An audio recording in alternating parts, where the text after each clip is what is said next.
Nyime wayudo kanyo ni sikunde duto te mago mag piny owacho mag primary madore kaunti mano Malamu sani to koro wachore ni onge kod nyamruko kata buses mago mag school. Gini mabende osemiyo jopuonjre kaachiel kod jopuonj kodo buses kata nyamruko e kindego mabende gidwaro mar mondo mi gichwal chenro mopogore opogore oko mar school kanyo ma oting'o tuke kaachiel kod chenro mago mag somo.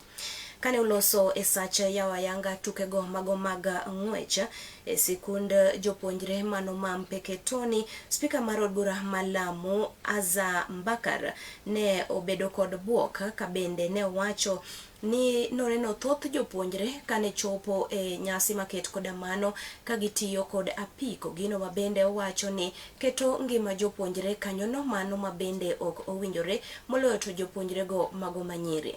Owacho ni ber ka bende migao mano mar somo orango midhiero maket koda ma kendo ochwalo sikunde kata ochwalo buses e sikunde mago mag primary mago mabende yudore gwenge Malamu kono.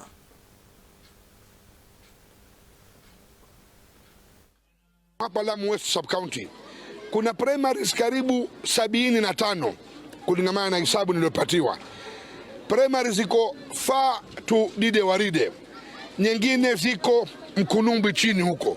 Michezo iko Mpeketoni hapa Le Kenyatta Primary. Wale wanafunzi 130 kwa kila primary watafika vipi hapa ikiwa hawana proper means of transport? Umuhimu wa hii michezo, tunakuza talanta za wanafunzi.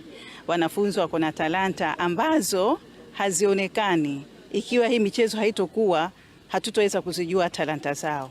Talanta si madarasani peke yao. Kuna wengine madarasani hawawezi kufanya vizuri, lakini wakawa na talanta ambazo hizo zinaweza kuwasaidia katika maisha yao ya baadaye.